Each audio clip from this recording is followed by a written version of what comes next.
गौतम, जो stunning numbers रहे वो थे डीएलएफ के, और उसके बाद जो रियल एस्टेट में बड़ी रैली आई और होम फाइनेंस कंपनियों में जो बड़ी रैली आई, उसको आप किस तरीके से देख रहे हैं और यहाँ पर क्या व्यू, यहाँ पर क्या टॉपिक्स होंगी आपके?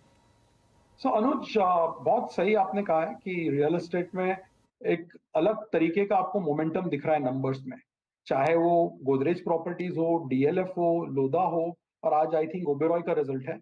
Pre sales, new development, project launches, cash collection, आप कोई भी पैरामीटर उठा के इन चारों कंपनीज के देख ले, सब जगह ग्रीन फ्लैश हो रहा है।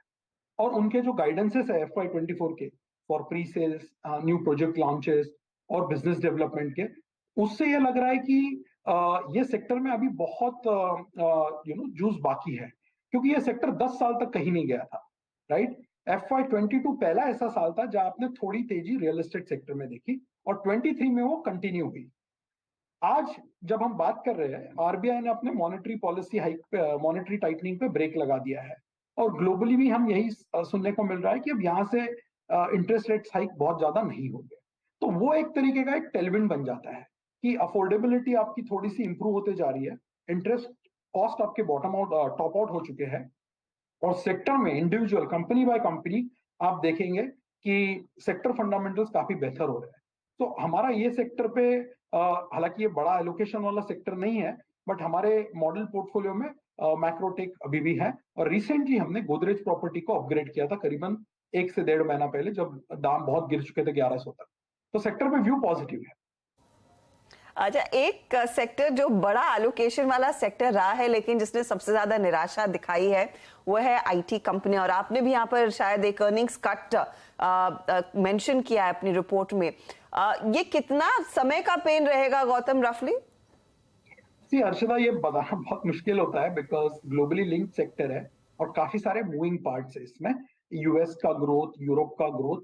सी आईटी सेक्टर में एक चीज जो हमेशा मैंने देखी कि इसमें हाइप बहुत होता है बोथ साइड्स पे।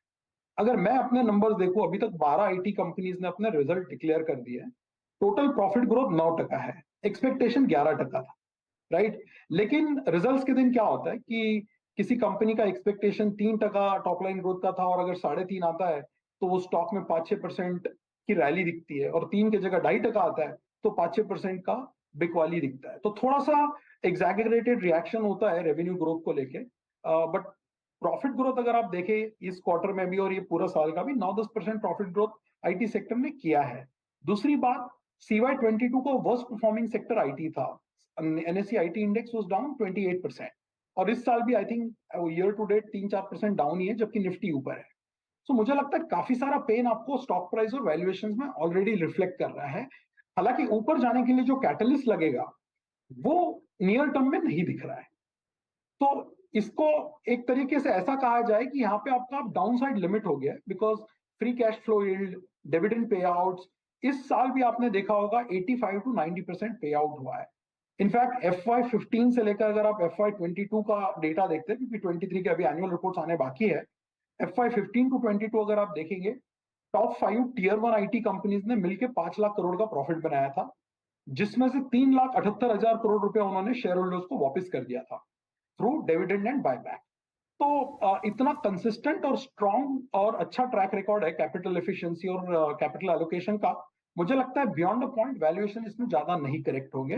हाँ, किसी का अगर बहुत ही शॉर्ट टर्म का व्यू है तो वहां कुछ कहना बहुत डिफिकल्ट हो जाता है, बट ये प्राइसेस मुझे काफी अट्रैक्टिव लगता है आईटी सेक्टर के, specially tier 1 IT names.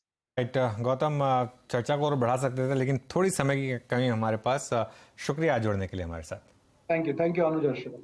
Okay, चलिए ये बात हो गई मोतीलाल ओसवाल की तरफ से, बहुत ही शानदार व्यू उनका इस समय अर्निंग्स पिक्चर और मार्केट को लेकर। लेकिन